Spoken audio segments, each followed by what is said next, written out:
नमस्कार। आज हम नीमखेड़ा गांव की उस रोंगटे खड़े कर देने वाली कहानी में उतरेंगे जहां पुराना पावर हाउस सिर्फ बिजली नहीं बल्कि कुछ और ही पैदा करता था। एक ऐसा खौफ जो आज भी वहां की हवा में सांस लेता है। तो ये कहानी 5 हिस्सों में हमारे सामने आएगी। पहले गांव में एक इंजीनियर का आना, फिर गांव वालों की एक अजीब सी चेतावनी, आधी रात को एक अजनबी से मुलाकात, एक खौफनाक सौदा और आखिर में उस काले कुएं का गहरा राज। तो चलिए कहानी के पहले हिस्से से शुरू करते हैं। जगह है नीमखेड़ा गांव, एक ऐसी जगह जहां सूरज के ढलते ही जिंदगी थम जाती थी और एक अनजाना डर हर गली हर घर पर कब्जा कर लेता था। और इसी अंधेरे में कदम रखता है समीर, एक पढ़ा लिखा नौजवान इंजीनियर। उसका मकसद बिल्कुल साफ था, गांव की बिजली को ठीक करना। समीर के लिए दुनिया की हर मुश्किल का हल साइंस और लॉजिक में था, पर उसे क्या पता था कि उसकी यही सोच उसे गांव के एक ऐसे डर से टकराने वाली थी जिसका विज्ञान में कोई जवाब नहीं था। और बस यहीं से शुरू होता है असली टकराव।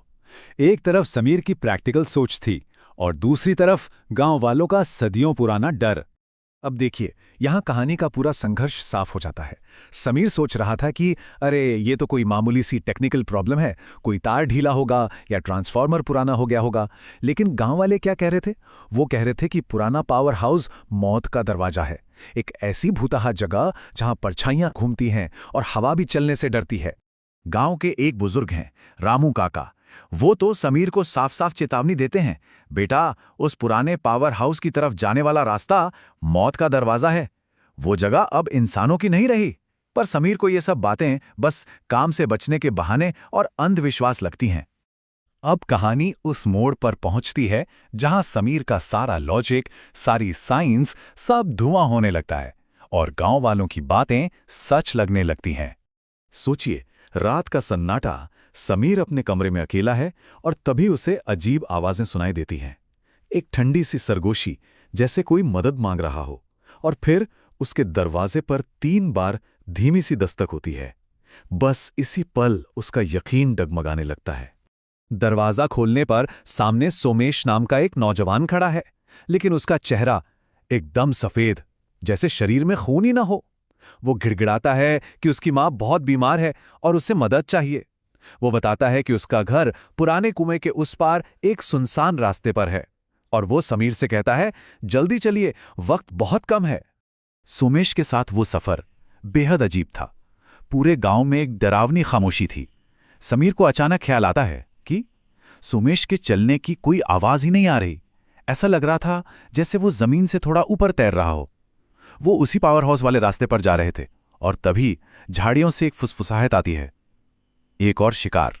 समीर हिम्मत करके पूछता है कि तुम लोग इतनी वीरान जगह पर रहते क्यों हो? और सोमेश का जवाब वो समीर के रोंगटे खड़े कर देता है। वो कहता है, साहब हम वहां रहते नहीं हैं, हम वहां बंधे हुए हैं।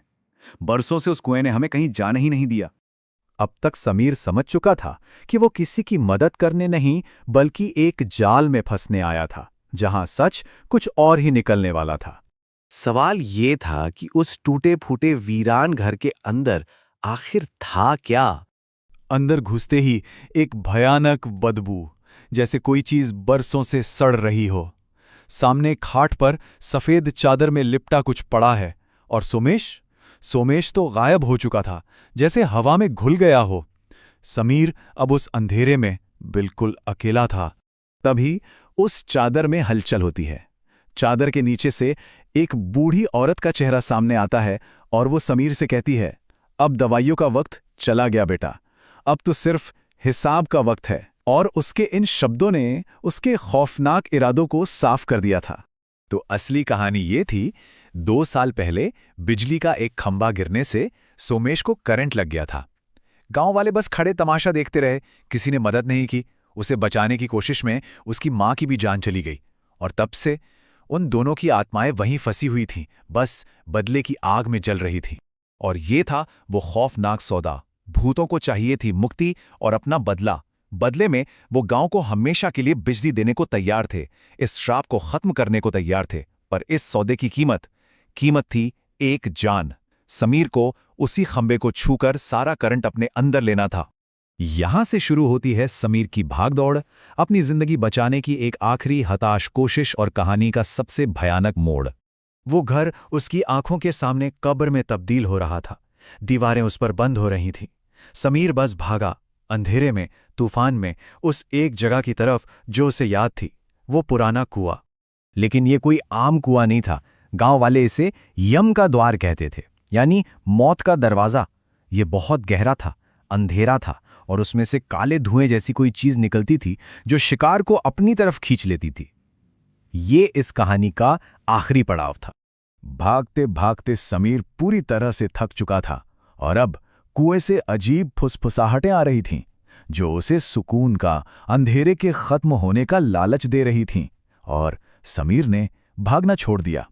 उसने हार मान ली और बस एक आखिरी कदम आगे बढ़ा दिया। और कहानी का अंत इस भयानक सच के साथ होता है कि अब उस सुनसान पगडंडी पर 2 नहीं बल्कि 3 साए भटकते हैं, एक नए शिकार की तलाश में। समीर का तर्क अंधेरे से हार गया और वो खुद उस अंधेरे का हिस्सा बन गया।